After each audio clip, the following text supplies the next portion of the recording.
Coming to the next one from Mark Billing. Mark Billing would like to know what is DSLM stand for?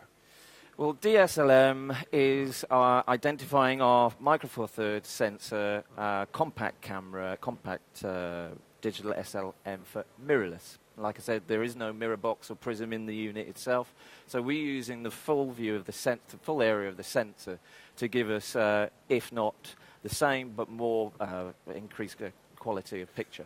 But isn't it somehow just a different way of saying like 4/3? I mean, because that's what it was considered. No, absolutely not, because with the sensor comes the compact body and the feel. So if I had an equivalent digital SR-like camera with this, no, but just like naming it DSLM, it's just like, oh, okay, we just want to make sure. Yeah, this is a camera just like a DSLR, but it is not R, it's M.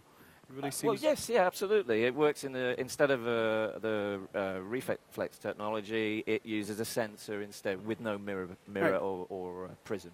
So clearly identifying that the Lumix G series is a product that can offer the same, if not better, in certain circumstances with digital SLR formats. So wouldn't you agree that perhaps it's really more a matter of communication, because the DSLR has been there quite for a few decades, actually for many years. Yeah, and so now you're coming up with some improved technology.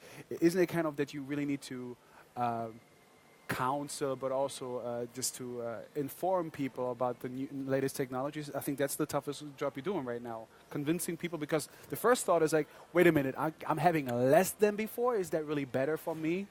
Well, less in the sense of the weight, the body size, no less in quality of picture. And video.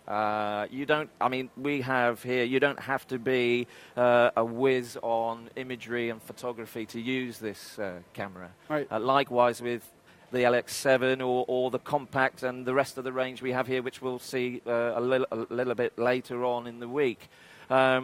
We have what is award-winning intelligent auto processing. So with a flick of a button, if I can show you on here, I can actually just press the IA button, and it'll come up a nice blue light. And what that will actually do for me is near enough everything. So if I was to, say, focus on a camera here, for example, let's come back a bit. If you can see in the top left-hand corner, it's come up macro, so the closer I get to the actual camera itself, it's actually focusing on the area of the subject itself, and trying to blur out the background. So I'm getting some real good kind of creative Were you just focusing there. Like with the touch? Is this a touch screen? This is touch screen. Okay. I can, if I take intelligent auto off, for example, I can actually, if you can see that, it's easier if I do hold that. I can actually move the the cursor around the screen. Yep. Wherever it finishes, it immediately focuses, so it's really, really fast. I can also change the size of the focus button. So, for example, I've got edge-to-edge clarity all the way through the screen here. So wherever I leave it. So how this works quite well is if I was to, I don't know if the camera can see this, but if I was to do a series of, there we go, see how quick that focused? And now that's blurred in the background. If I actually now touch that, it's actually focusing immediately.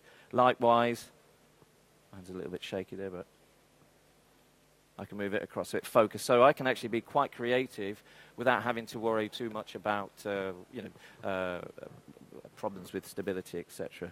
So okay. There we go. So thank you for that answer, Mark. That has been your answer, and so we learned what DSLM stands for, and actually so much